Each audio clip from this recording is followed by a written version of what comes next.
J'aimerais commencer le sermon directement par quelques écritures dans Jean 15. Je vous invite à vous reporter à Jean 15, le verset 12. C'était la nuit où Jésus fut trahi. Les paroles qu'il a prononcées ici sont très importantes, car je pense que nous reconnaissons tous que si nous n'avions que très peu de temps, quelques heures pour partager les choses qui sont importantes pour nous, avec les êtres chers que nous aimons beaucoup et quelques amis, nous utiliserions ce temps très précieusement. Ces paroles sont donc très importantes pour nous. Jean 15, verset 12. C'est ici mon commandement. Aimez-vous les uns les autres comme je vous ai aimés. Vous savez, l'Ancien Testament nous dit que nous devons nous aimer les uns les autres. Et Jésus dit « comme je vous ai aimés » parce qu'il nous a certainement aimés bien plus qu'aucun de nous n'aime son prochain. Il a donné sa vie, littéralement, versé son sang, mais pas seulement ça. Il donna toute sa vie, renonça à sa gloire, il s'est dépouillé lui-même pour devenir un être humain. Et il dit, nous devons nous aimer les uns les autres comme je vous ai aimés. Au verset 13, il n'y a pas de plus grand amour que de donner sa vie pour ses amis. Vous êtes mes amis si vous faites tout ce que je vous commande. Jésus ajoute au verset 15, « Je ne vous appelle plus serviteur, parce que le serviteur ne sait pas ce que fait son maître. Mais je vous ai appelé amis, parce que je vous ai fait connaître tout ce que j'ai appris de mon Père.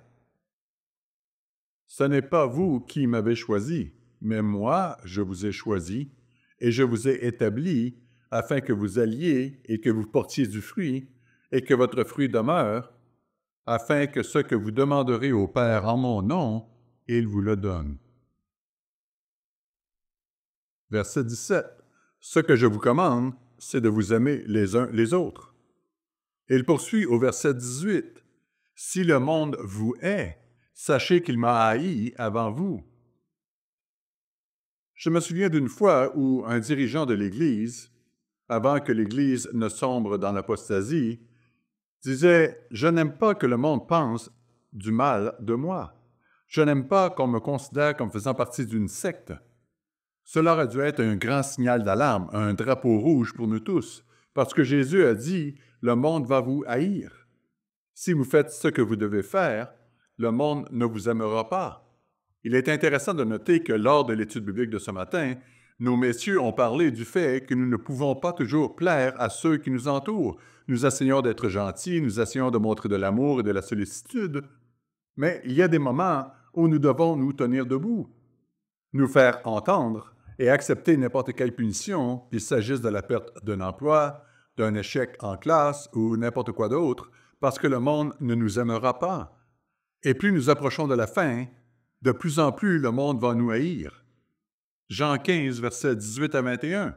« Si le monde vous hait, sachez qu'il m'a haï avant vous. Si vous étiez du monde, le monde aimerait ce qui est à lui. Mais parce que vous n'êtes pas du monde, et que je vous ai choisi du milieu du monde, à cause de cela, le monde vous hait. Souvenez-vous de la parole que je vous ai dite. Le serviteur n'est pas plus grand que son maître. S'ils m'ont persécuté, ils vous persécuteront aussi. S'ils ont gardé ma parole, ils garderont aussi la vôtre.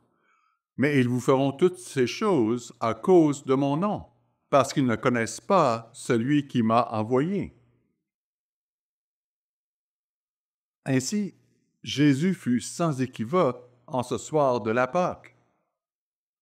Nous ne sommes pas du monde, et le monde sera en désaccord avec nous. Nous avons le proverbe dans les Écritures qui dit que lorsque nos voix plaisent à Dieu, même nos ennemis sont en paix avec nous, ou quelque chose comme cela. Et c'est vrai, nous devrions pouvoir nous entendre avec la plupart des gens de notre quartier, de notre famille, etc. Mais il y a des moments, et il y aura des moments, où nous ne pourrons tout simplement pas aller de pair avec ce que fait le monde. Le monde va être en désaccord avec nous, et il va parfois forcer les choses. Reportons-nous à Jean 17. Nous lisons la prière qu'il fit cette nuit-là alors qu'il était dans le jardin, et avant d'être arrêté et crucifié le lendemain matin. Mais il est très important que nous voyions cela. Jean 17, verset 11. Jean 17, verset 11. Je ne suis plus dans le monde, et ils sont dans le monde. Et il priait son Père pour ses disciples dans le monde. Et je vais à toi, Père Saint, garde-les en ton nom que tu m'as donné, afin qu'ils soient un comme nous. Nous devons être un en pensée, en esprit. Verset 12. Lorsque j'étais avec eux dans le monde, je les gardais en ton nom. J'ai gardé ceux que tu m'as donnés, et aucun d'eux ne s'est perdu, sinon le fils de perdition, afin que l'Écriture soit accomplie. Verset 13. Et maintenant, je vais à toi, et je dis ces choses dans le monde, afin qu'ils aient en eux ma joie parfaite. Je leur ai donné ta parole, et le monde les a haïs. Le monde a crucifié ou assassiné ou martyrisé, je ne devrais pas dire crucifié chacun d'entre eux, mais le monde a certainement crucifié le Christ. Mais le monde les a tous martyrisés, à l'exception de Jean, ou du moins d'après ce que nous disent les archives, pour autant que nous puissions comprendre. Ils étaient haïs, et même Jean était haï, mais il a évité le martyre. Dieu a permis que cela se produise. Verset 14. Je leur ai donné ta parole, et le monde les a haïs, parce qu'ils ne sont pas du monde, comme moi, je ne suis pas du monde. Ainsi, tout comme le Christ n'était pas du monde, nous ne devons pas non plus être du monde. Verset 15. Je ne te prie pas de les ôter du monde, mais de les préserver du mal. Nous devons donc vivre dans ce monde. Un monde qui est guidé et dirigé par Satan le diable, qui dirige le cours de ce monde. Et pourtant, nous devons être séparés d'une manière ou d'une autre. Nous devons vivre dans le monde et être séparés du monde. Verset 16. Ils ne sont pas du monde, comme moi, je ne suis pas du monde. Verset 17. Sanctifie-les ou mets-les à part par ta vérité. Ta parole est la vérité. Quand tu m'as envoyé dans le monde, je les ai aussi envoyés dans le monde. Et je me sanctifie moi-même pour eux, afin qu'eux aussi soient sanctifiés par la vérité. Maintenant, avec ces informations, nous devons nous poser la question, comment comprendre ces versets dans le contexte d'aujourd'hui? Je me souviens qu'en 1965, alors que j'étais à l'Ambassadeur Collège, nous avions des études bibliques. Il semble que chaque année, peut-être même plus, je n'en suis pas certain, mais nous en avions une intitulée « Qu'est-ce que la mondanité ?» L'idée de ce qu'est la mondanité a changé au fil des ans. À l'époque, la perception du monde religieux envers la mondanité était très négative. On ne pouvait pas danser, sauf si on était catholique. Les catholiques pouvaient danser, ils pouvaient boire, mais un bon baptiste ne buvait jamais d'alcool en public. Et à notre grande honte, nous avions des panneaux lors de la fête.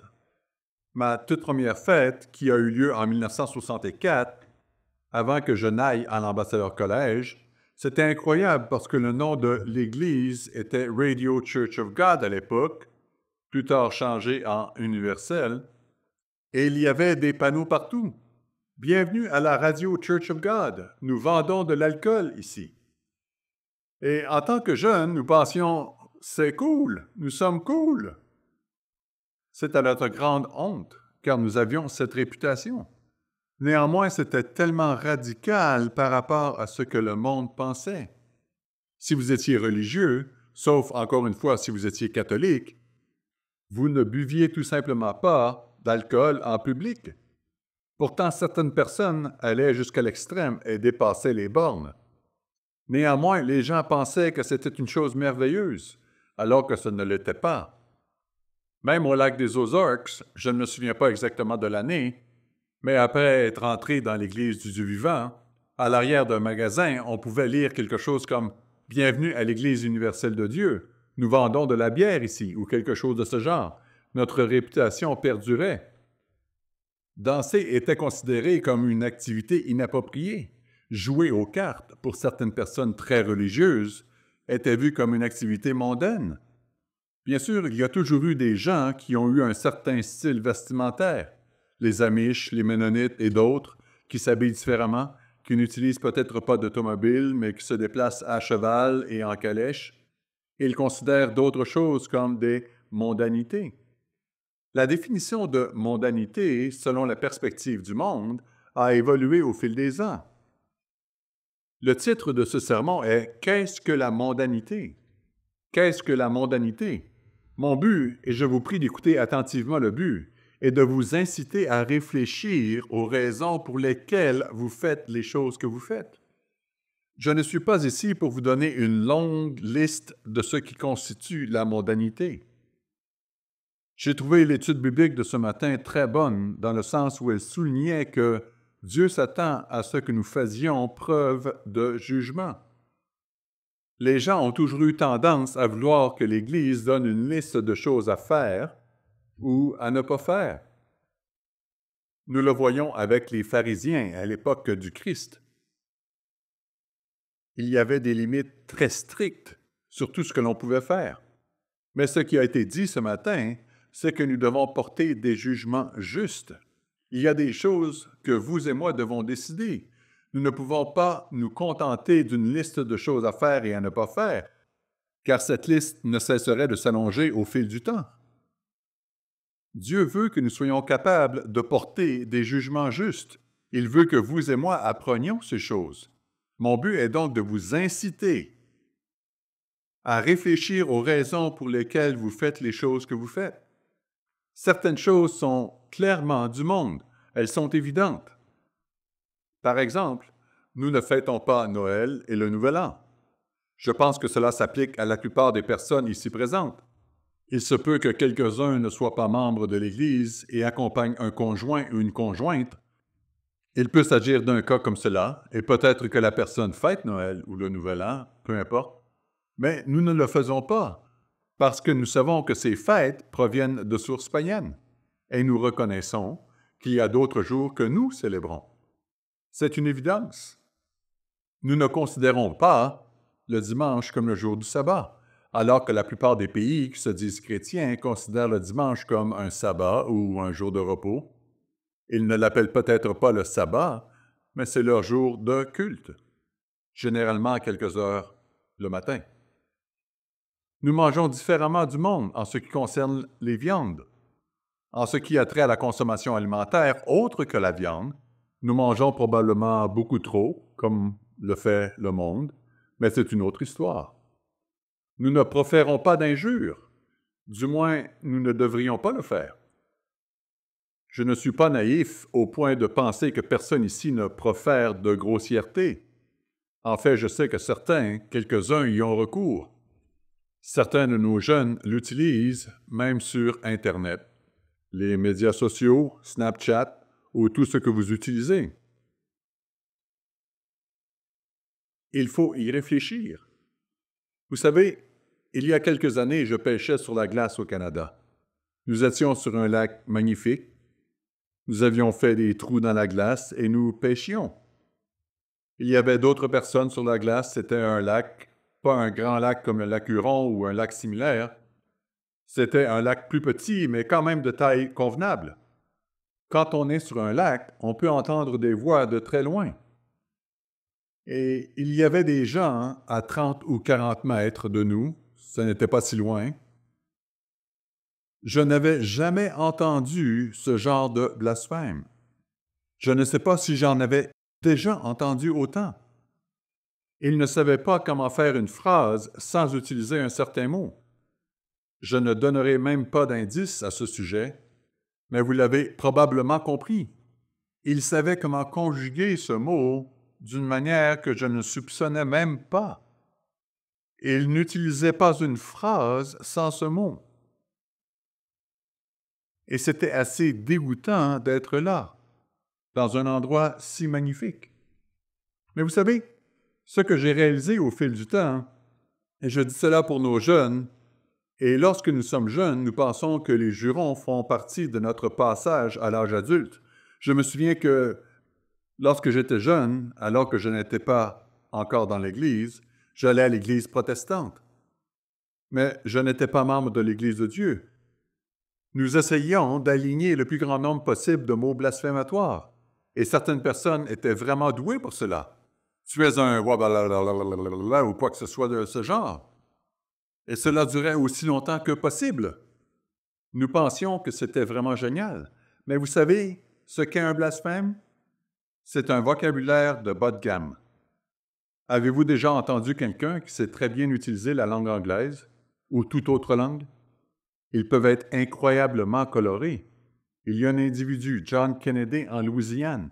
Il a une façon de dire les choses qui est très colorée.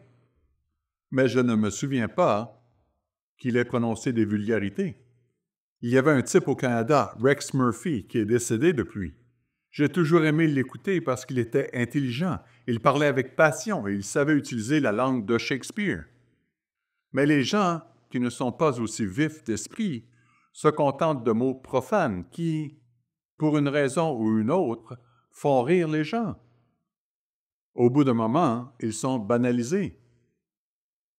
Mais nous n'utilisons pas de mots grossiers. Cela devrait aller de soi. C'est de la mondanité. Nous ne regardons pas de pornographie. Du moins, nous ne devrions pas le faire. Je dois dire ici que je comprends ce que c'est d'être jeune. Et je suis très reconnaissant de ne pas avoir eu les mêmes tentations en ce qui concerne la pornographie quand j'étais jeune. Elle était à peine disponible. Mais pour les jeunes d'aujourd'hui, c'est un rite de passage. Même pour les filles. Comme en témoigne une jeune fille de 14 ans, elle a déclaré qu'à l'âge de 10 ans, c'était la première fois qu'elle voyait de la pornographie. Elle a ajouté que c'était un rite de passage pour ses amis. Et la pornographie ne concerne plus seulement les garçons, mais aussi les filles. Nous pourrions nous demander, mais qu'est-ce qu'il y a de si mauvais à cela?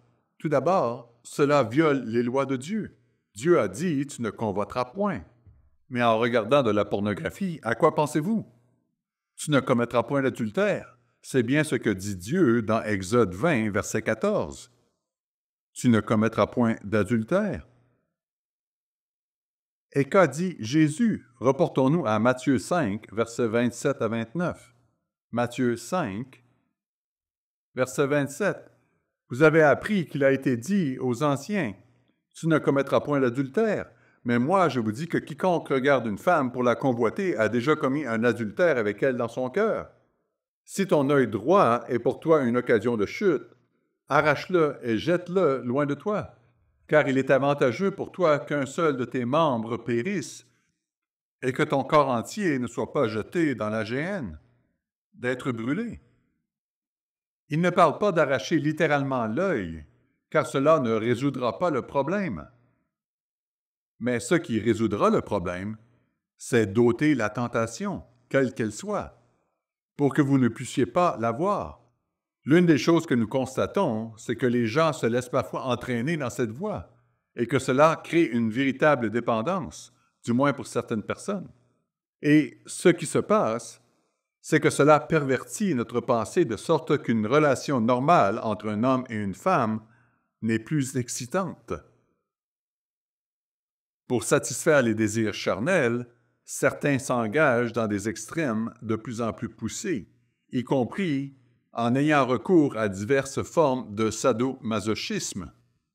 Cela détruit votre esprit concernant la sainteté de l'institution du mariage que Dieu nous a donnée. Dieu veut donc nous protéger. Quand je dis cela aux jeunes, et vraiment pas seulement aux jeunes, parce que ce problème va bien au-delà des jeunes, quoi que ce soit, ne vous y engagez pas. Et si vous y êtes, parlez-en à votre ministre. Faites ce que vous avez à faire, mais sortez-en rapidement, car cela vous fera du tort à long terme. Une autre chose à ce sujet. Pourquoi cela existe-t-il? À cause de l'argent. Il y a beaucoup d'argent là-dedans. Les gens gagnent de l'argent grâce à cela et ils commercialisent cela sur le dos des personnes innocentes. Je dis innocentes. Elles ne sont pas si innocentes après avoir pris cette direction. Mais faites attention à cela, c'est manifestement une activité mondaine. Nous ne participons pas à la politique, nous ne votons pas, nous ne nous engageons pas dans l'armée, C'est un autre sujet qui a été abordé ce matin. Il y a plusieurs autres catégories et il y a des moments où l'on pourrait signer une pétition. Je sais que nous avons connu des situations où les gens pensaient « Oh, je ne peux pas signer une pétition ». Je me souviens qu'à l'ambassadeur collège, nous avions du lait cru certifié provenant d'une laiterie d'Altadena. Le gouvernement essayait toujours de les mettre hors circuit. Personne n'a jamais été malade à cause de ce lait, mais ils essayaient de forcer la fermeture de ce commerce. Je me souviens que nous avions fait circuler une pétition à l'ambassadeur collège pour dire « Nous aimerions garder ce lait ». Et c'est ce qu'ils ont fait pendant de nombreuses années. La laiterie a finalement mis fin à ses activités. Je ne sais plus si c'était il y a 10 ou 20 ans, mais le produit est resté disponible pendant très longtemps. Personne n'a jamais été malade. Il y avait un lobby contre eux qui ont fini par réussir. Mais nous avions donc signé une pétition simplement pour dire « Nous aimerions garder ce lait ». Il faut donc faire preuve de discernement dans ce genre de situation. Nous n'essayons pas de changer le monde, de faire du monde de Satan le monde de Dieu. Mais si des choses nous touchent directement, nous pouvons poser certains gestes. Toutefois, il y a d'autres choses qui ne sont pas aussi claires. Il n'y a pas de commandement direct contre certaines actions. Elles doivent être discernées à partir des principes bibliques. En outre, certaines déclarations de l'Écriture peuvent être interprétées différemment. Reportons-nous à 1 Timothée chapitre 2 et remarquons une déclaration biblique claire que nous pourrions qualifier de mondanité. Il ne mentionne pas le mot mondanité, mais il s'agit bien de cela. 1 Timothée 2, versets 8 à 10. Il nous faut maintenant discerner le sens des mots. Verset 8. « Je veux que les hommes prient en tout lieu, en élevant des mains pures, sans colère ni mauvaise pensée. » Verset 9. « Je veux aussi que les femmes, vêtues d'une manière décente, avec pudeur et modestie, ne se parent ni de tresses, ni d'or, ni de perles, ni d'habits somptueux, mais qu'elles se parent de bonnes œuvres. »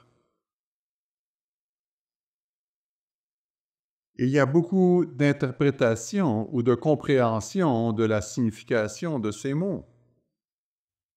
Le mot « modestie » est un mot merveilleux, mais les gens l'interprètent très différemment, n'est-ce pas? Ce qui est modeste pour vous ne l'est peut-être pas pour une autre personne. Mais sur quoi l'accent est-il mis ici? Eh bien, il est question de ne pas avoir des cheveux tressés, ni de l'or, ni des perles, ni de vêtements coûteux. Certains d'entre vous portent probablement de l'or à ce moment même. C'est mon cas. D'accord? Ma femme aussi. J'imagine que la plupart des adultes ici présents, surtout s'ils sont mariés, portent de l'or.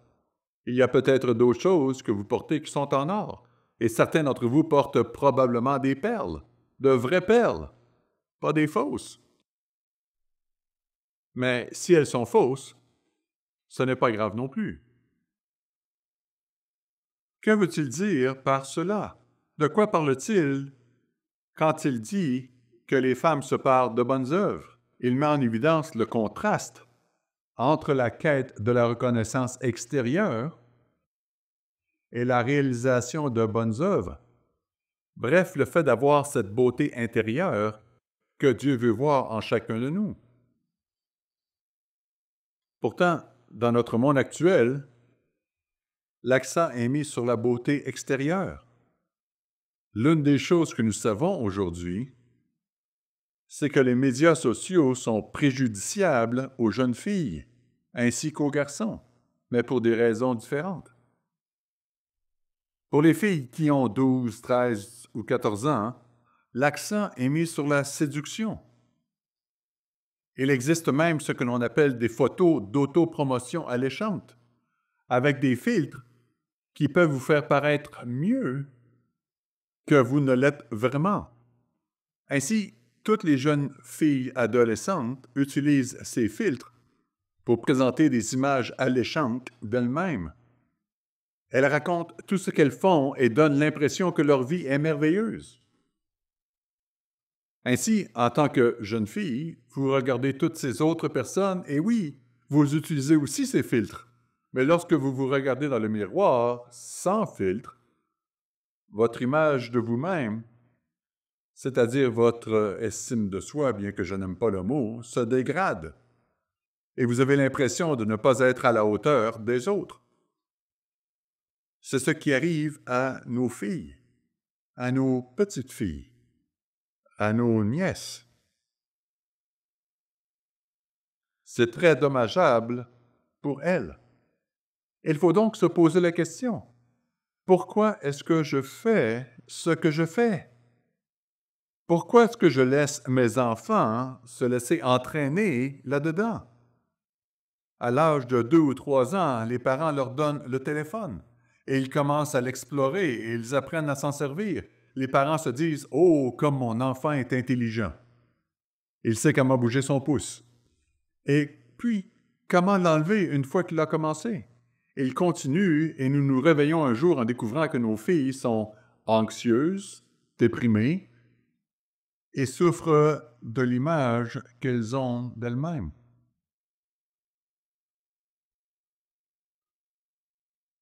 Ce qui est déjà assez difficile dans la vie sans toutes ces choses. Nos garçons et nos filles s'adonnent à la pornographie dans certains cas ou gaspillent leur vie en jouant à des jeux vidéo. Comme l'a souligné ce matin, je crois que c'est M. McNair, vous savez, ce n'est pas que ce soit mal de jouer à un jeu vidéo, mais il faut se poser la question, que faites-vous de votre vie? Est-ce que vous la gaspillez avec cela? Il y a d'autres façons de gaspiller sa vie aussi. Mais qu'est-ce au juste que la modestie? Je vous pose cette question car j'espère pouvoir vous faire tous réfléchir, surtout vous les femmes. Qu'est-ce que la modestie? Est-ce que je m'habille modestement? Peut-être vous pourriez regarder un peu autour de vous dans l'Église et voir ce que les autres portent. Bien sûr, c'est une arme à double tranchant, car il ne faut pas nécessairement suivre les autres. Mais je pense que si vous suivez les femmes de ministres, dans la plupart des cas, et les femmes des diacres, j'espère qu'elles s'habillent modestement, et nous devons nous habiller modestement en fonction de notre âge.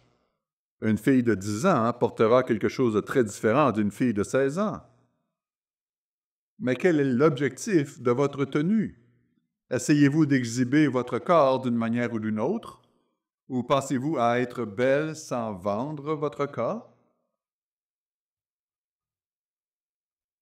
Car le type de personne que vous attirez n'est pas nécessairement celui avec lequel vous voudriez construire votre vie.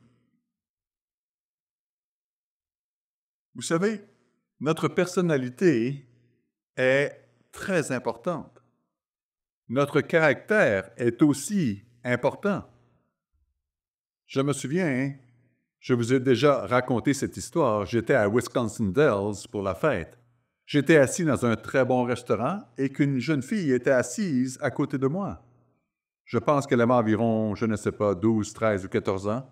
C'était une soirée très agréable parce qu'elle savait comment se comporter. Elle s'habillait bien, elle savait parler, elle pouvait vous regarder dans les yeux. Après être revenu de la fête dans l'église que je dirigeais dans le Michigan, j'ai abordé cet incident. Et l'un des membres de l'église est venu me voir et m'a dit « Je peux vous dire qui c'était. » J'ai dit « D'accord. » Et il l'a nommé. Elle n'était pas habillée de manière inappropriée, elle était habillée modestement. Mais c'était son caractère, sa façon de se comporter, qui la rendait si belle et si attrayante en tant que jeune femme. Mais qu'est-ce que la modestie? J'aimerais que vous y réfléchissiez. Comment comprenons-nous la partie concernant les cheveux tressés, l'or, les perles et les vêtements coûteux? Qu'est-ce que cela signifie? Est-ce que toutes ces choses sont mauvaises? Ou si c'est l'emphase que nous y mettons? J'espère que vous y réfléchirez. Un autre exemple est celui de la danse. La Bible nous dit qu'il n'y a pas de mal à danser, nous allons danser ce soir. Mais j'espère que notre danse ce soir ne sera pas comme dans le monde, parce qu'il y a des danses mondaines. La danse est-elle mauvaise? Bien sûr que non. Reportons-nous à Jérémie 31. Jérémie 31. Il y est question de l'époque à venir, le millénium. Jérémie 31, verset 13. Alors les jeunes filles se réjouiront à la danse. Les jeunes hommes et les vieillards se réjouiront aussi. Je changerai leur deuil en allégresse et je les consolerai. Je leur donnerai de la joie après leur chagrin. Il est donc dit qu'ils vont se réjouir dans la danse. Il est évident que la danse en elle-même n'est pas mondaine. Mais si nous revenons à Exode 32, versets 25 et 26,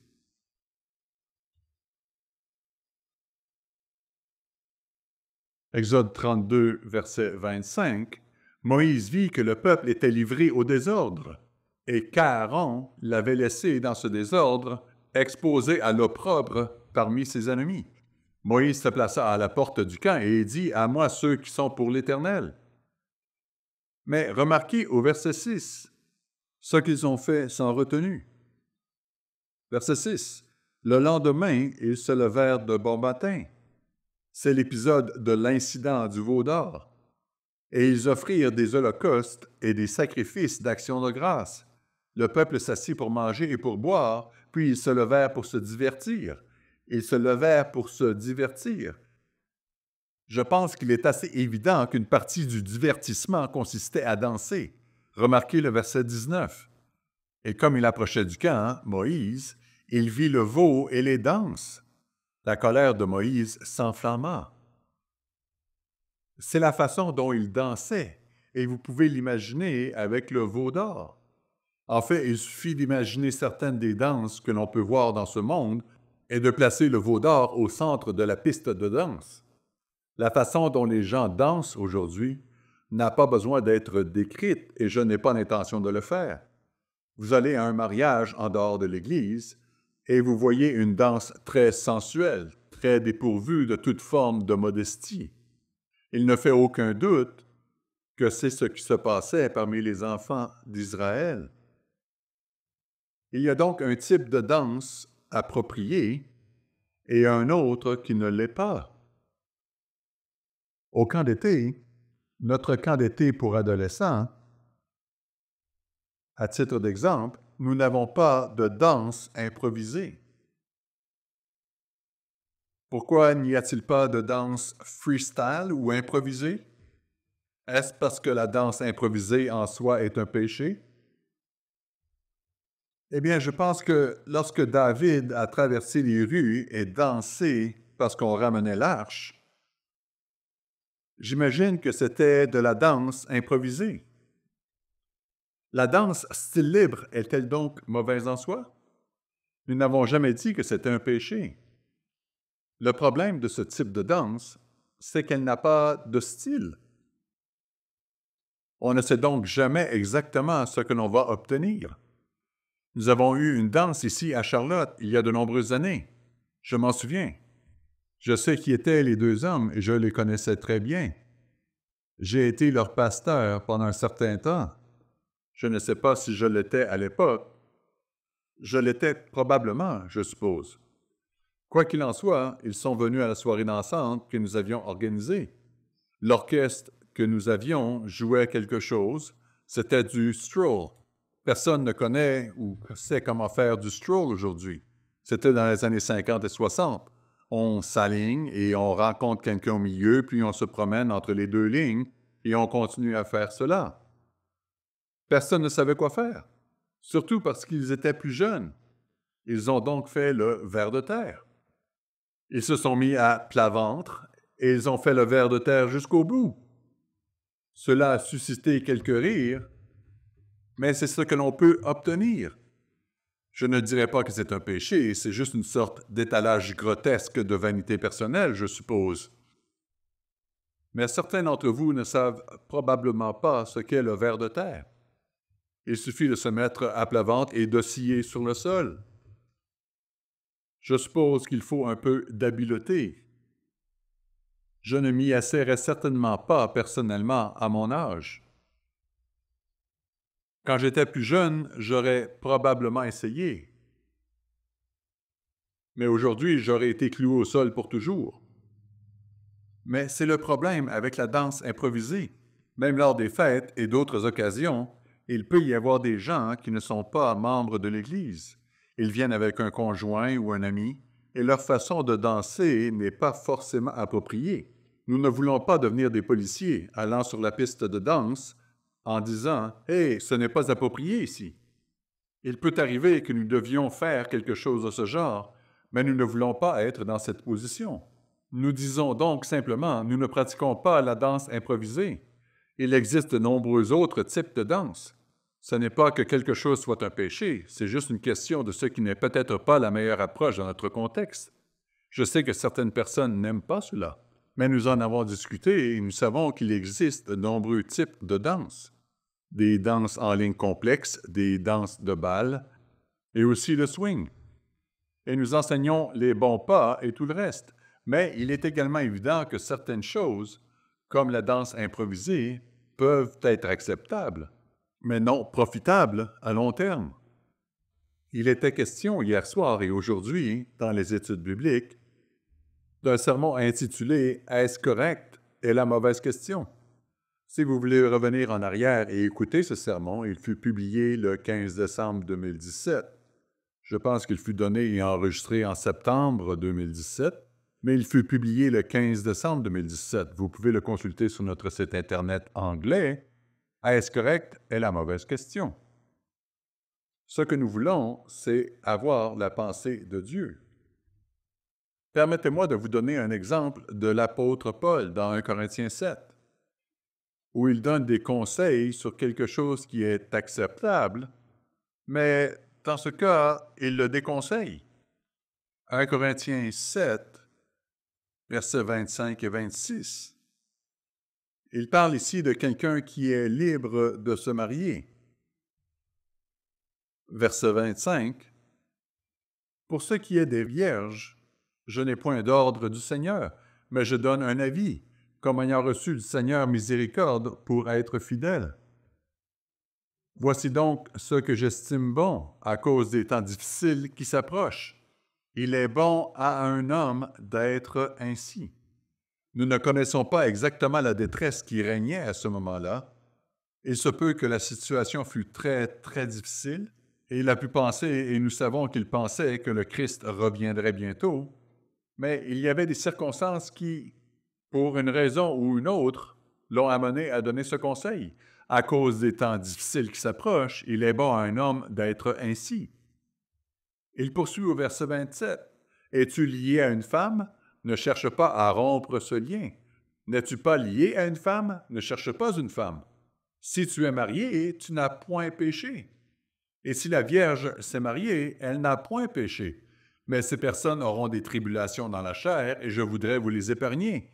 Voici donc un cas où Paul dit qu'en raison de certaines circonstances à l'époque, il serait préférable de ne pas se marier. Il s'agit d'une opinion de l'apôtre Paul fondée sur les circonstances. Mais il dit aussi, si vous vous mariez, ce n'est pas un péché. Il y a donc des cas où une chose n'est pas un péché, mais en raison des circonstances, ce n'est peut-être pas la meilleure chose à faire. Revenons à 1 Corinthiens 6, verset 6. 1 Corinthiens 6, verset 6. C'est là qu'il y avait des gens qui allaient au tribunal et intentaient des actions en justice, les uns contre les autres, un membre de l'Église contre un autre. Paul dit au verset 6, « Mais un frère plaide contre un frère, et cela devant des infidèles. » C'est déjà certes un défaut chez vous que d'avoir des procès les uns avec les autres. Pourquoi ne souffrez-vous pas plutôt quelque injustice? Pourquoi ne vous laissez-vous pas plutôt dépouiller? Mais c'est vous qui commettez l'injustice et qui dépouillez, et c'est envers des frères que vous agissez de la sorte. Or, nous ne savons pas exactement quels étaient les différends qui les amenèrent en justice les uns contre les autres, mais dans un contexte plus large, Paul dit au verset 9, « Ne savez-vous pas que les injustes n'hériteront pas le royaume de Dieu? » Ne vous y trompez pas, ni les débauchés, ni les idolâtres, ni les adultères, ni les efféminés, ni les homosexuels, ni les voleurs, ni les cupides, ni les ivrognes, ni les outrageux, ni les ravisseurs n'hériteront le royaume de Dieu. Verset 11. et c'est là ce que vous étiez, quelques-uns de vous. Mais vous avez été lavés, mais vous avez été sanctifiés, mais vous avez été justifiés au nom du Seigneur Jésus-Christ par l'Esprit de notre Dieu. Il ne dit certainement pas que les choses mentionnées au verset 9 et 10 sont légitimes. Il l'a bien précisé. Ensuite, Paul déclare au verset 12, « Tout m'est permis, mais tout n'est pas utile. Tout m'est permis, mais je ne me laisserai pas asservir par quoi que ce soit. Les aliments sont pour le ventre, et le ventre pour les aliments, et Dieu détruira l'un comme l'autre. Mais le corps n'est pas pour la débauche, il est pour le Seigneur, et le Seigneur pour le corps. Et Dieu, qui a ressuscité le Seigneur, nous ressuscitera aussi par sa puissance. » Plus loin, au verset 20, « Car vous avez été rachetés à un grand prix. Glorifiez donc Dieu dans votre corps et dans votre esprit, qui appartiennent à Dieu. » Et il nous disait au verset 18, « Fuyez la débauche. » Mais c'est dans ce contexte, il mélange finalement beaucoup de choses.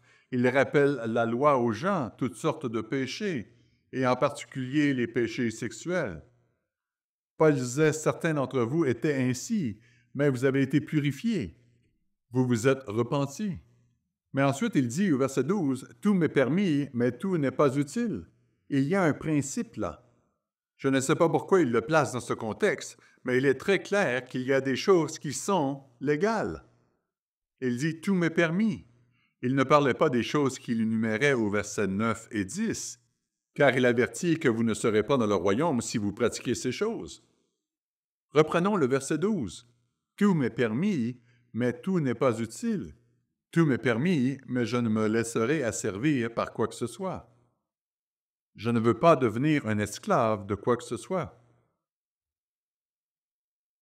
Vous savez, jouer à un jeu vidéo peut être légitime, mais si vous gaspillez votre vie à jouer à des jeux vidéo, cela peut vous conduire au péché. Il n'y a rien de mal à aller sur Internet ou sur les médias sociaux.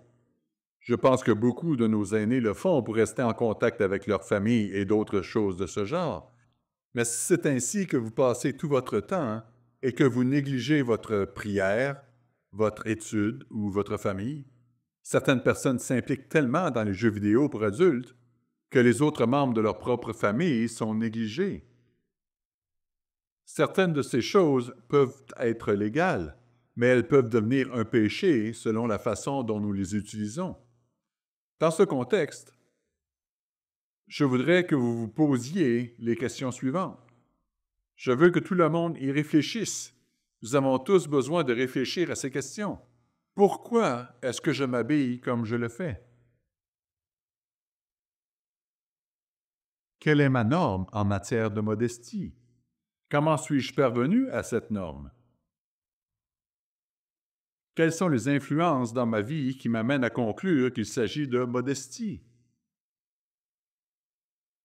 Ce peut être le cas, mais ce n'est peut-être pas le cas. Pourquoi est-ce que je me coiffe comme je le fais? Comment est-ce que j'occupe mon temps? Ce ne sont là que quelques-unes des nombreuses questions que nous devrions nous poser. Il est facile pour nous de penser que nous sommes ce que nous sommes. Je prends ces décisions parce que c'est moi.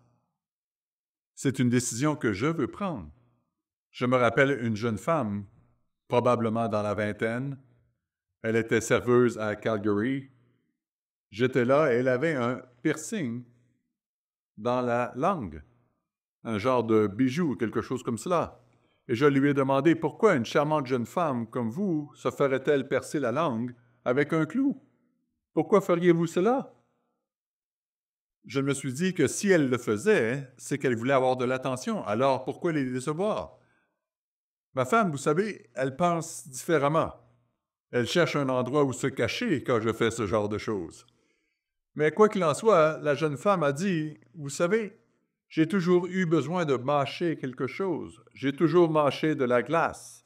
J'aime avoir quelque chose dans la bouche tout le temps. » Je suppose qu'elle se mâchait la langue d'une manière ou d'une autre. Plus tard, elle est revenue et elle a dit, « Vous savez, Je vais probablement y renoncer plus tard. Je crois que je lui ai posé la question. Vous l'avez fait sans vous soucier de ce que faisaient les autres? Vous ne l'avez pas fait parce que quelqu'un d'autre le faisait. Vous l'avez fait toute seule? Vous avez pensé toute seule à vous planter un clou dans la langue? Elle a dit, eh bien, plus tard, je l'enlèverai probablement. Pas parce que j'ai dit cela, mais parce qu'elle se disait qu'en grandissant, elle déciderait que ce n'était pas la chose à faire. Je me souviens d'une autre serveuse plus jeune à qui j'ai posé la même question. Elle m'a répondu, personne ne m'a jamais posé cette question. Et chaque fois qu'elle revenait, elle disait, je réfléchis à votre question. Elle n'avait pas de réponse. Elle disait simplement, je n'ai pas oublié votre question. Elle n'a jamais vraiment répondu à la question, du moins pendant le temps que nous étions là. Pourquoi faisons-nous les choses que nous faisons? Nous pensons parfois, comme cette première serveuse, que nous sommes des penseurs indépendants. Elle a dit qu'elle le ferait même si personne d'autre ne le faisait. Mais la plupart du temps, nous tous. Comme me l'a dit un jour un autre jeune homme, je suis unique, comme tous mes amis. Citation véridique. Je suis unique, comme tous mes amis. En réalité, aucun d'entre nous n'est aussi individualiste que nous le pensons. Permettez-moi de vous donner quelques exemples. J'en ai parlé il n'y a pas si longtemps dans un sermon, mais la plupart d'entre vous n'étiez pas là. Si nous pensons aux publicités, comme pour la maison Biltmore, cela nous rappelle une époque où les gens s'asseyaient sur leur balcon en été et regardaient les oiseaux. Il fut un temps où l'on parlait à ses voisins en marchant dans la rue. Avec un peu de nostalgie, on se rend compte que c'était vraiment une autre époque. Les gens s'asseyaient vraiment sur leur balcon dans la fraîcheur du jour. Du moins dans la mesure du possible. La maison était déjà chauffée par le soleil qui tapait dessus toute la journée. Mais assis sur le balcon, il y avait une petite brise, et ils parlaient à leurs voisins. Les maris et les femmes pouvaient se parler. Mais la technologie a changé tout cela. La technologie nous a changés, vous et moi. La technologie dont je parle, c'est la télévision et l'air conditionné. Qu'est-ce que cela a fait? Elle nous a fait quitter le balcon. Elle nous a fait entrer à l'intérieur, loin de nos voisins et même des conversations correctes. Tandis que nous regardons fixement ce monstre borgne. Depuis, les choses ont encore changé. Les ordinateurs ont fait leur apparition. Et aujourd'hui, il y a encore plus avec les médias sociaux et autres choses. Tout le monde a son propre appareil. Papa est sur son ordinateur, maman est sur le sien et les enfants sont sur leur téléphone portable, en train de parler à quelqu'un d'autre. La technologie nous a changés, que cela nous plaise ou non. Est-ce que cela signifie que tout est mauvais? Je n'en sais rien, pour être honnête. J'aime bien l'air conditionné. Néanmoins, l'air conditionné et la télévision ont changé notre façon d'agir. Elles ont même changé notre architecture, parce qu'aujourd'hui, de nombreuses maisons n'ont même pas de balcon à l'entrée. Cela a changé notre façon d'agir, notre façon de penser. L'automobile nous a évidemment changé de manière inattendue. Et que dire des téléphones intelligents qui nous ont aussi changé, et ce de manière plus négative que les technologies que je viens de mentionner. Mais il y a aussi des influences culturelles qui nous affectent. Elles modifient notre façon de nous habiller, de parler et d'agir. L'instinct moutonnier est une réalité. Même si nous aimons penser individuellement, « Oh, cela ne m'affecte pas ». La plupart d'entre nous pensent probablement que la publicité ne nous affecte pas. Mais ceux qui dépensent des millions et des milliards de dollars savent que la publicité affecte les gens. J'avais l'habitude de penser que j'étais en quelque sorte immunisé contre la publicité. On voit toutes sortes de publicités pour telle ou telle télévision et j'y résistais. Puis ils ont sorti, je crois que c'était Hoffman, je ne m'en souviens plus, une publicité qui disait « C'est le téléviseur le plus cher, mais pour une bonne raison ». Ensuite, ils montraient pourquoi il était tellement meilleur. Ce fut mon premier téléviseur couleur. Pendant de nombreuses années, nous avions de petites télévisions noir et blanc que nous avions achetées dans des ventes de débarras. Ils m'ont eu. Ils savent que, tôt ou tard, ils vous auront. Quelqu'un le fera. Nous avons tendance à suivre ceux qui nous entourent. Nous suivons ceux que nous admirons. Comment expliquer autrement les modes culturels modernes, tels que les tatouages? Qui aurait cru, il y a 25 ans, que les femmes seraient tatouées de l'épaule jusqu'à la main, sur tout le cou et je ne sais où encore? Qui aurait pu penser cela? Les seules personnes qui se faisaient tatouer, avant cela, étaient essentiellement des marins. Et je devrais ajouter des marins ivres, parce qu'ils devaient généralement se saouler pour se faire tatouer. C'est du moins l'image que nous avons toujours eue. Qu'en est-il de toute la quincaillerie faciale? Les piercings de la langue, les anneaux dans le nez et les sourcils, et les jeans à la mode avec des déchirures. Je regarde toujours cela et je me dis « Oh, cette pauvre personne, il faut que je contribue à sa garde-robe. » Mais je sais qu'ils le font parce que c'est ce qu'ils veulent. C'est le truc à la mode. C'est tendance de se promener avec des jeans troués délibérément. Et on paie très cher pour cela. Comment expliquer certaines coiffures, comme les mulets? Je ne savais même pas ce que c'était cette coupe avant que je voie des concours organisés chaque année. Des concours de coupe mulet. Les cheveux du garçon vont jusqu'à l'arrière et sont en quelque sorte rasés sur le côté. Je suppose que c'est la meilleure façon de le décrire. Il y a même des concours pour savoir qui a la plus belle coupe de cheveux, le champion national de cette coupe de cheveux. Et des mohawks. On n'en voit pas très souvent, mais on en voit parfois. Vous savez, j'ai eu un mohawk quand j'étais adolescent. Je pensais qu'il s'agissait d'une coupe courte ou d'une coupe plate. Mes parents m'ont dit « ça ne te va pas bien ». Mais tous mes amis avaient des cheveux plats, courts, mais plats sur le dessus. J'avais le front haut. Alors je pense que j'ai lancé la mode du mohawk. Ça n'en était pas un, hein, mais j'en avais l'air. Ensuite, nous avons les cheveux tressés chez les hommes. Tout à coup, les hommes doivent se tresser les cheveux. Pourquoi? Qui suivent-ils? Nous avons des cheveux bleus, violets, verts et je ne sais quoi encore. Il ne s'agit pas simplement d'une couleur naturelle. De les foncer ou de les blondir. Mesdames, gardez vos cheveux gris le plus longtemps possible. COVID a fait des merveilles pour les femmes ayant des cheveux gris. Elles ont finalement décidé d'abandonner le combat. Aujourd'hui, elles ont des cheveux gris. Mais jusqu'à ce moment-là, c'était une chose si elles étaient naturelles, d'une couleur relativement naturelle. C'était bien. Mais quand on commence à avoir des cheveux bleus ou verts, qui a commencé cela? Vous savez, beaucoup de ces choses remontent à l'Angleterre. Les gens ne se rendent pas compte que tant de modes partent d'Éphraïm pour arriver à Manassé. Nous pensons que c'est l'inverse. Ayant vécu en Angleterre dans les années 50, cela a été une sorte de révélation pour moi. J'ai commencé à voir les choses différemment. Ils avaient les Teddy Boys, c'était un peu le précurseur des beatniks. Enfin, pas exactement.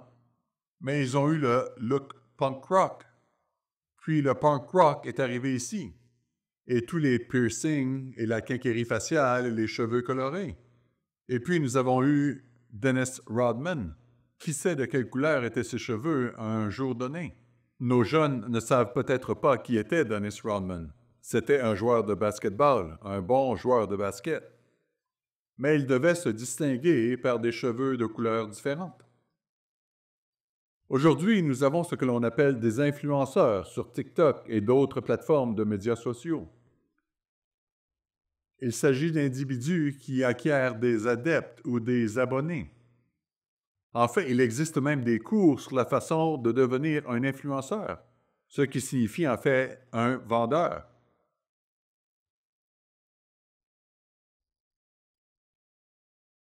Au début, j'ai dit que mon but était de vous inciter à réfléchir aux raisons pour lesquelles vous faites ce que vous faites.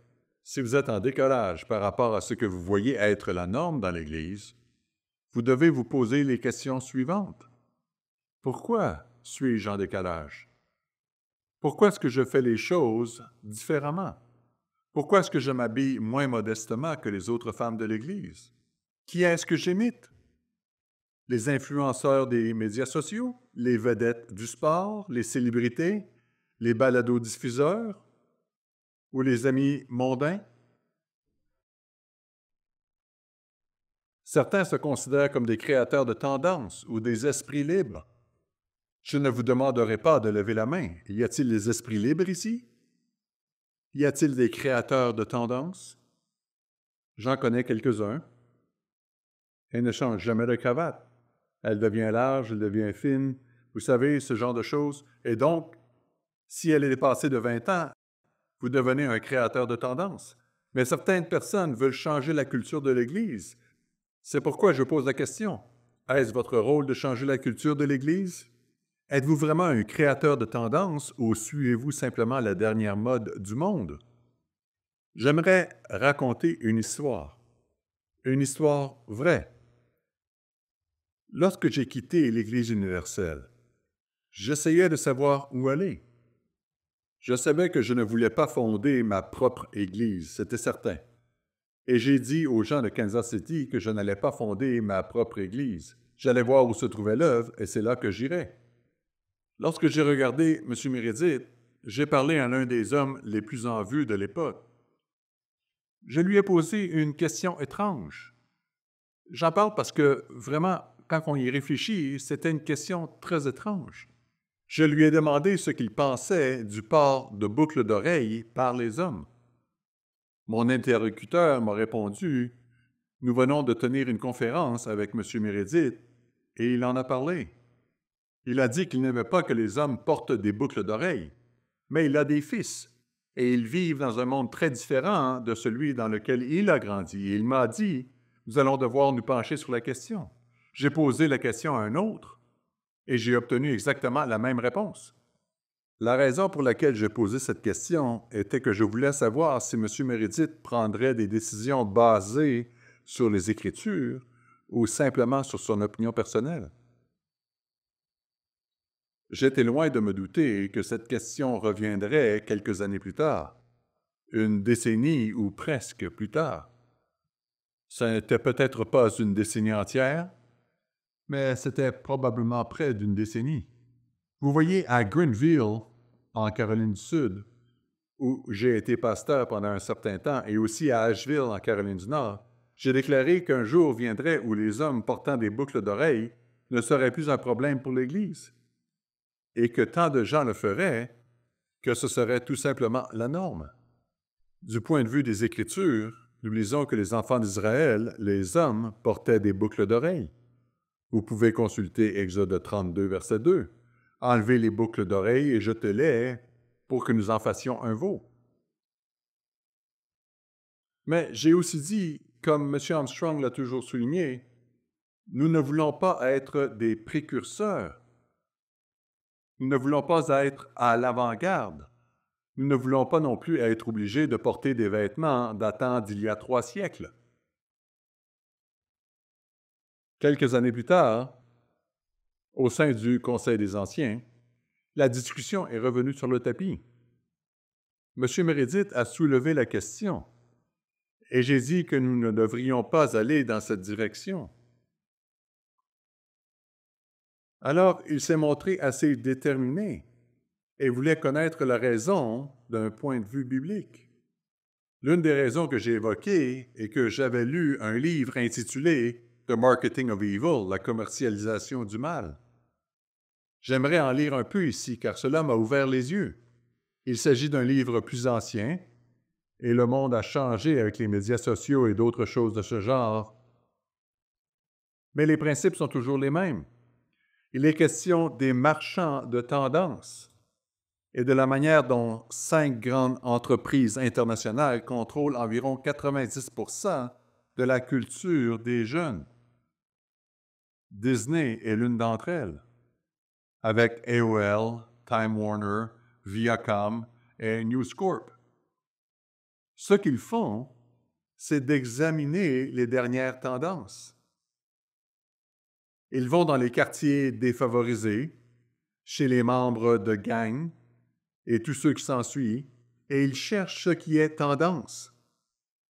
Ensuite, ils les publient dans leurs magazines, à la télévision, sur toutes les plateformes dont ils disposent à ce moment-là. Et comme il est dit ici, tout ce qui est diffusé sur MTV est une publicité. Tout est un publi-reportage. Il n'y a pas de partie non commerciale sur MTV. Ils ne disent pas « achetez ceci ». Au lieu de cela, tous ceux qu'ils montrent l'ont déjà. S'il s'agit de tatouage, tout le monde en a un. Si c'est une nouvelle coiffure, tout le monde a une nouvelle coiffure. S'il s'agit des cheveux violets, verts, rouges ou jaunes, ce n'est pas le cas de tout le monde, mais toutes les couleurs sont représentées. Ils vendent une image. Ils essaient d'exploiter nos jeunes. J'espère que nos jeunes y réfléchiront. Voulez-vous vraiment qu'un vieux dirigeant, quelqu'un d'aussi vieux que vos parents ou même plus âgé, essaie de vous dire ou d'influencer la façon dont vous devez mener votre vie? Ou voulez-vous que maman et papa, qui vous aiment plus que personne d'autre au monde, et certainement plus que ces patrons bien payés de Wall Street ou de Main Street ou ailleurs? Qu'est-ce qui est le plus important? Le problème, c'est que les marchands de tendance ne vendent pas seulement aux jeunes. Ils vendent aussi un produit à ceux d'entre nous qui sont plus âgés. À l'époque, j'étais donc un peu en désaccord avec M. Meredith et nous en avons discuté. J'ai fait remarquer qu'il ne s'agissait pas seulement de savoir si quelque chose était acceptable selon la Bible. Il s'agit de l'influence et de la motivation qui se cachent derrière.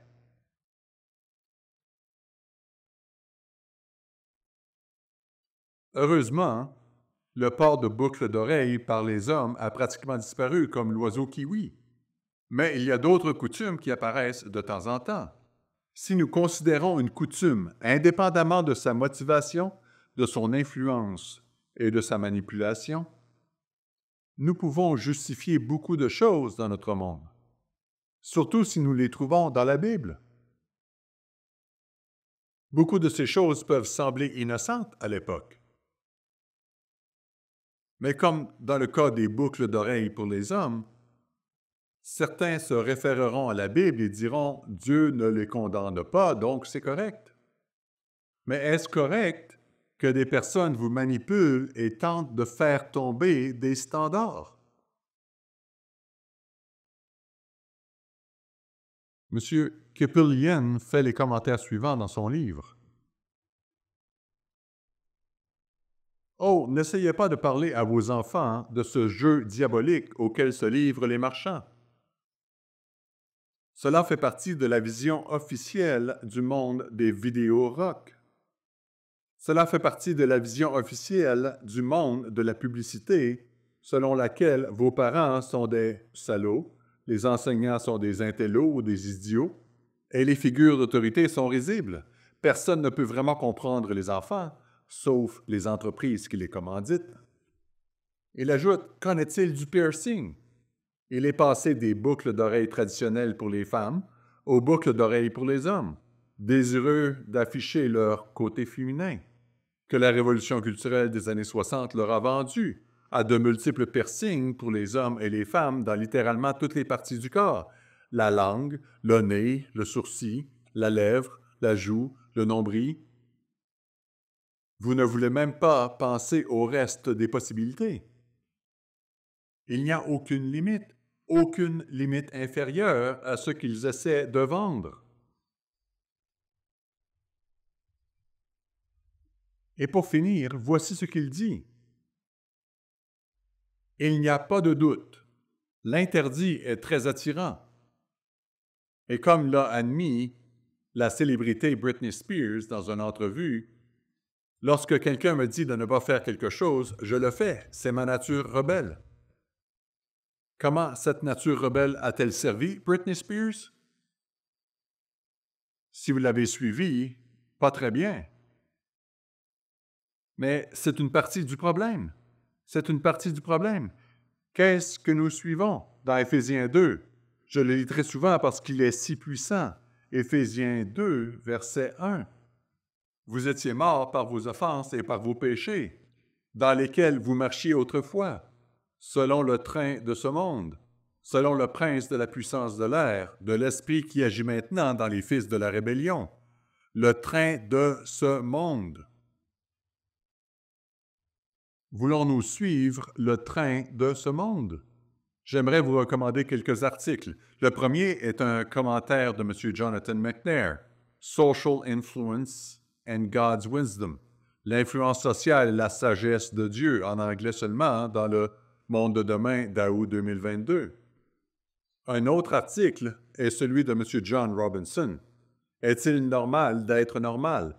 Un article qui fait réfléchir. Il est publié dans la revue Monde de demain de novembre-décembre 2015. J'espère que vous le consulterez. Est-il normal d'être normal?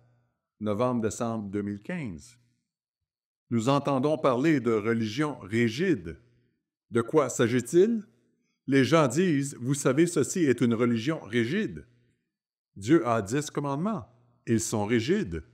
Dieu nous dit dans Lévitique 19 d'être saints, d'être séparés. C'est ce que cela signifie vraiment. La sainteté consiste à être séparé d'une manière très positive. Lisons au verset 27, Lévitique 19, verset 27. « Vous ne couperez point en rond les coins de votre chevelure, et tu ne raseras point les coins de ta barbe. » Je ne suis pas sûr que nous comprenions parfaitement ce à quoi il faisait référence, mais cela avait trait à une pratique culturelle de l'époque. Il poursuit au verset 28, « Vous ne ferez point d'incision dans votre chair pour un mort, et vous n'imprimerez point de figure sur vous, je suis l'Éternel. » Cela semble être une bonne mesure rigide si on veut aller droit au but. Vous voyez, une religion rigide est une expression que Satan a créée pour soulever le débat. Si vous dites « ceci n'est pas modeste », ou si vous essayez de donner une sorte de norme, la réponse pourrait être « oh, votre religion est rigide », mais cela dépend de ce que c'est. Il peut s'agir d'une religion rigide dans un sens négatif, mais ce n'est pas nécessairement le cas. L'Église de Dieu a des traditions qui doivent être respectées. Dans 1 Corinthiens 11, verset 1, Paul dit « Soyez mes imitateurs, gardez les traditions que nous avons transmises. » Il poursuit en expliquant les différentes longueurs de cheveux pour les femmes. Il est honteux pour un homme d'avoir les cheveux longs. Ce qu'il veut vraiment dire, c'est que les femmes devraient ressembler à des femmes et les hommes à des hommes. C'est le principe qu'il tire de l'Ancien Testament. Il dit aussi que si les cheveux d'une femme sont rasés ou coupés en brosse, ou si c'est rasé derrière la tête, comme une coupe masculine, ou un look androgyne, c'est certainement quelque chose que le monde prône aujourd'hui.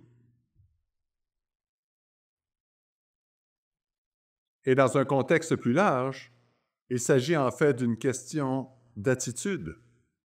Dieu nous dit qu'il y a des moments où nous devons nous habiller convenablement. Il parle d'un homme qui n'avait pas d'habit de noces dans Matthieu 22, versets 1 à 14. Nous n'avons pas le temps de nous y rendre. Matthieu 22, versets 1 à 14. Il y avait un mariage et l'homme arriva sans vêtements de noces. Je ne sais pas à quoi ressemblait un vêtement de noces, mais il est évident qu'il y avait quelque chose qui le distinguait d'un vêtement ordinaire de l'époque. L'homme était choqué d'être expulsé. Jérémie 17, verset 9 nous dit que le cœur est tortueux par-dessus tout et il est méchant.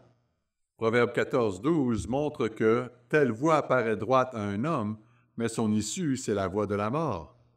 Nous remarquons que Dieu a édicté des règles strictes concernant les vêtements que les sacrificateurs devaient porter lorsqu'ils offraient des sacrifices dans le tabernacle ou le temple. Il a même spécifié les matériaux autorisés et interdit, comme expliqué dans Ézéchiel 44, versets 17 à 20.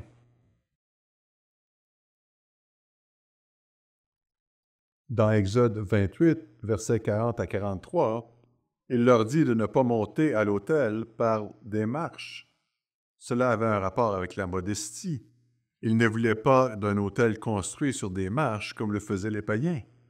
C'était une question de modestie. Jérémie écrivit « Je le sais, ô Éternel, la voie de l'homme n'est pas en son pouvoir. Ce n'est pas à l'homme, quand il marche, à diriger ses pas. Châtie-moi, ô Éternel, mais avec équité, et non dans ta colère, de peur que tu ne me réduises à rien. » Jérémie 10, versets 23 et 24. Lors du baptême, nous avons été ensevelis avec le Christ, faisant mourir le vieil homme. Comme il est dit dans Colossiens 3, versets 1 à 5, nous devons faire mourir le vieil homme. Colossiens 3, versets 1 à 5. Nous ne devons pas rester les mêmes. Nous devons remettre en question notre façon de faire les choses, notre façon de penser. Nous devons relever le défi d'examiner ce que nous faisons et pourquoi nous le faisons. Nous devons être des esclaves de la justice et non des esclaves du péché. Nous allons servir quelqu'un. La question est de savoir si nous servirons Dieu ou si nous servirons ce monde. Nous sommes appelés à être saints, à être séparés du monde. Nous sommes appelés à être une lumière pour le monde. Permettez-moi de terminer avec une analogie et un passage des Écritures. Le Christ va revenir un de ces jours, et le plus tôt sera le mieux. Et il y aura beaucoup de gens au Moyen-Orient qui s'appelleront Mohamed. Pourquoi s'appelle-t-il Mohamed? Eh bien, à cause du prophète qui portait ce nom. Maintenant, à l'aube du millénium, combien d'enfants recevront le nom Mohamed? Pensez-y. Je suppose qu'une fois qu'ils réaliseront qu'ils étaient trompés par ce faux prophète, il y a beaucoup de gens dans cette situation, mais Satan sera éliminé et l'Esprit de Dieu travaillera en eux. Ils penseront, vous savez, je ne sais pas si je veux vraiment donner ce nom à mon enfant. Aujourd'hui, c'est probablement le nom le plus populaire au monde, en tout cas dans certains pays. Le nom Mohamed est-il mauvais en soi? Je ne le pense pas.